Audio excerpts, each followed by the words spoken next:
মহাবিশ্বে আমাদের অবস্থান ঠিক কোথায়? ছোটবেলা থেকেই তো আমরা রাতের আকাশ দেখে বড় হয়েছি, কিন্তু আজকের এই এক্সপ্লেইনারে আমরা সাধারণ একটি রাতের আকাশ থেকে শুরু করে ক্রমে ক্রমে দিগন্ত প্রসারিত করব, একদম সুবিশাল মহাবিশ্বের ব্যাপ্তি পর্যন্ত। আসলে আমাদের এই বিশাল মহাবিশ্বের আকার ঠিক কত বড় তা ধাপে ধাপে এবার বিশ্লেষণ করা হবে। তো কথা না বাড়িয়ে শুরু করা যাক এই অবিশ্বাস্য যাত্রা। রাতের আকাশের দিকে তাকালে একটা ব্যাপার কি কখনো অবাক করেনি? কিছু আলো আকাশে মিকমিক করে জ্বলছে, আবার কিছু আলো একদম স্থির। এর পেছনের কারণটা কিন্তু বেশ মজার। আসলে এটাই হলো নক্ষত্র বা স্টার্স এবং গ্রহ বা প্ল্যানেটসের মধ্যে আসল পার্থক্য। নক্ষত্রগুলো হলো গ্যাস দিয়ে তৈরি বিশাল আর উত্তপ্ত সব আকাশীয় বস্তু। তাদের নিজস্ব আলো আর তাপ আছে, তাই ওদেরকে মিকমিক করতে বা টুইঙ্কেল করতে দেখা যায়। অন্যদিকে গ্রহগুলোর কিন্তু নিজস্ব কোনো আলো নেই, তারা কাছাকাছি থাকা কোনো নক্ষত্রের আলোতেই আলোকিত হয়, তাই তাদের মধ্যে কোনো মিকমিক ভাব থাকে না। আমাদের সূর্যও কিন্তু এরকমই একটা উজ্জ্বল নক্ষত্র।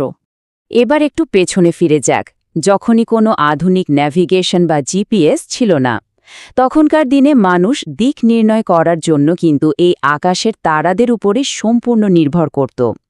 আকাশে থাকা বিশেষ তারার ছট, যাকে সপ্তঋষি বলা হয়, তার পয়েন্টার তারাগুলোকে একটা কাল্পনিক রেখায় যুক্ত করে একেবারে সোজাসুজি উপরে তাকালেই একটি স্থির তারা চোখে পড়ে। একেই আমরা নর্থ স্টার বা ধ্রুবতারা বলি। এই ধ্রুবতারা উত্তর দিক নির্ণয়ের শত শত বছর ধরে অসাধারণভাবে সাহায্য করে আসছে। এই যে এক্ষুনি সপ্তর্ষির কথা উঠল, এটা কিন্তু আসলে অনেক বড় একটা বছরের খুবই ছোট্ট একটা অংশ। রাতের আকাশে বিভিন্ন তারার দল একসাথে মিলে বেশ সুন্দর সুন্দর নকশা বা প্যাটার্ন তৈরি করে। এদেরকেই বলা হয় কনস্টেলেশন বা নক্ষত্রমণ্ডলী। আর সবচেয়ে আকর্ষণীয় ব্যাপার কি, তা জানলে আসলেই অবাক হতে হয়। সবচেয়ে আকর্ষণীয় ব্যাপার হলো এই সপ্তর্ষি নিজেই কিন্তু আরসা মেজর বা বিগ ব্যার নামক একটা বিশাল নক্ষত্রমণ্ডলীর খুবই ছোট্ট কিন্তু সহজে চিনতে পারা একটা অংশ মাত্র। নক্ষত্রমণ্ডলী থেকে এবার আসা যাক গ্রহের কথায়। প্ল্যানেট শব্দটি আসলে এসেছে প্রাচীন গ্রিক শব্দ প্ল্যানেটাই থেকে, যার অর্থ দাঁড়ায় ওয়ান্ডারার্স বা ঘুরে বেড়ানো বস্তু। আসলে স্থির তারাদের পাশাপাশি এই গ্রহগুলো আকাশে অনবরত নিজেদের স্থান পরিবর্তন করে, তাই এরকম নাম। আর আগেই যেমনটা বলা হয়েছে, এই ওয়ান্ডারের বা গ্রহগুলোর নিজস্ব কোনো আলো থাকে না, তারা সম্পূর্ণভাবে আমাদের সূর্যের আলোতেই আলোকিত হয়ে থাকে। ঠিক আছে, এবার আমাদের দৃষ্টিকোণ একটু বড় করা যাক। একটি পূর্ণ সৌরজগৎ বা সোলার সিস্টেমের ব্যাপারটি এবার বোঝার চেষ্টা করি আমরা। একদম কেন্দ্রে জোরালোভাবে অবস্থান করছে আমাদের সৌরজগতের প্রধান উষ্ণতা ও আলোর উৎস সূর্য। একটি বিশাল আকারের টানা বল বা পুলিং ফোর্স কিন্তু এই পুরো পরিবারকে একসাথে ধরে রাখে। আর একটা অবাক করার তথ্য হচ্ছে, যদিও সূর্য আমাদের সবচেয়ে কাছে নক্ষত্র, তবুও এটা পৃথিবী থেকে প্রায় 150 মিলিয়ন কিলোমিটার দূরে অবস্থিত। এই 150 মিলিয়ন কিলোমিটার ঠিক কতটা বিশাল দূরত্ব তা আলোর গতিবেগ থেকে বেশ ভালো অনুমান করা যায়। আমরা প্রায় সবাই জানি আলোর গতিবেগ সত্যি অবিশ্বাস্য, সেকেন্ডে লগভগ 3 লক্ষ কিলোমিটার।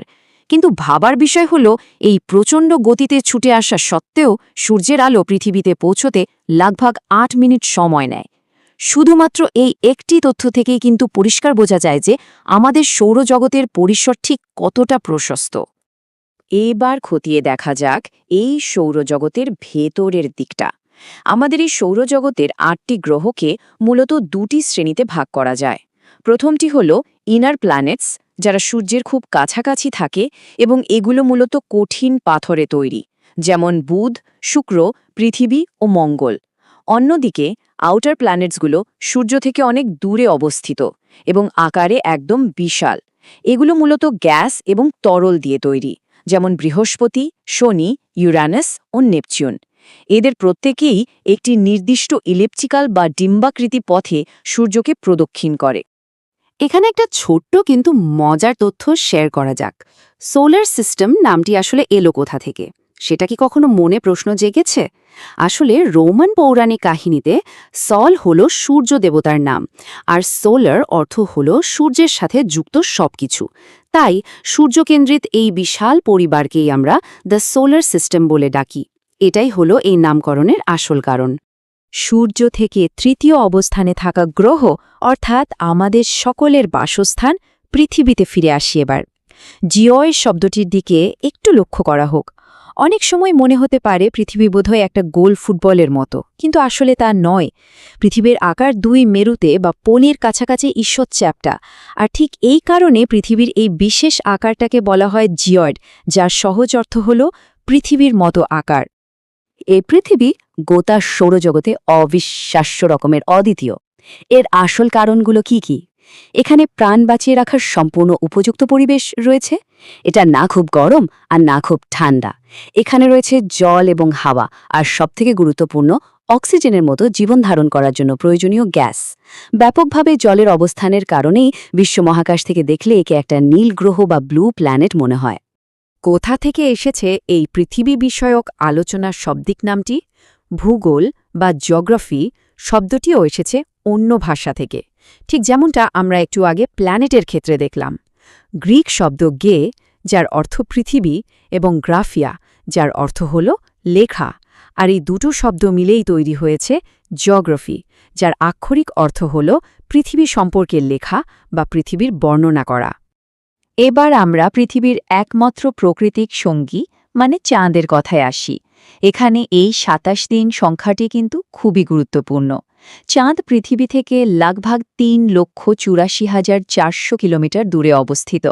পৃথিবীকে একবার ঘুরতে চাঁদের সময় লাগে ঠিক ২৭ দিন। অবাক করা বিষয় কি তা কি আমাদের জানা আছে?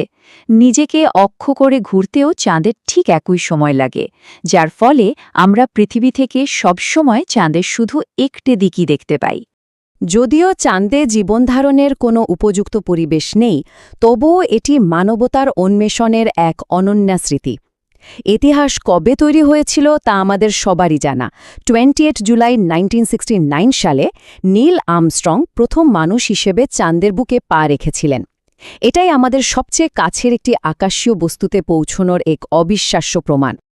এবার পাশাপাশি অবস্থান করা বিষয়গুলো একটু খতিয়ে দেখা যাক। একদিকে রয়েছে আমাদের প্রাকৃতিক উপগ্রহ বা ন্যাচারাল স্যাটেলাইট, যেমন আমাদের চাঁদ, আর অন্যদিকে রয়েছে কৃত্রিম বা হিউম্যান মেড স্যাটেলাইটস। এই আর্টিফিশিয়াল স্যাটেলাইটগুলো বিজ্ঞানীদের দ্বারা তৈরি এবং এদেরকে রকেটের মাধ্যমে পৃথিবীর অরবিটে স্থাপন করা হয়। মূলত যোগাযোগ ও বিশ্বমহাবিশ্ব বিষয়ে তথ্য জোগাড়েই এদের ব্যবহার করা হয়। উদাহরণস্বরূপ আমরা ভারতের আইনাসাট, IRS বা ইডুকস্যাট এর কথা বলতে পারি। এবার আবার একটু জুম আউট করা যাক। দৃষ্টিকোণটাকে পৃথিবী থেকে একটু ভেতরের এলাকায় নেওয়া যাক। যদি আমরা মঙ্গল এবং বৃহস্পতির মাঝখানের অংশটি লক্ষ্য করি, সেখানে দ্য অ্যাস্টেরয়েড বেল্ট বা গ্রহাণুপুঞ্জ দেখতে পাব। এগুলো আসলে গ্রহ বা উপগ্রহ নয়, কিন্তু সূর্যকে প্রদক্ষিণ করে ঘুরতেই থাকে। বিজ্ঞানীদের ধারণা অনেক অনেক বছর আগে বিস্ফোরিত হওয়া কোনো একটি গ্রহের ভগ্নাংশ হল এই অ্যাস্টেরয়েডসগুলো। অনেক সময় অ্যাস্ট্রয়েড এবং মিটিওরয়েড নিয়ে অনেক বিলকুল দ্বিধা সৃষ্টি হয়, তাই এদের মধ্যে তুলনা করা খুবই কার্যকরী।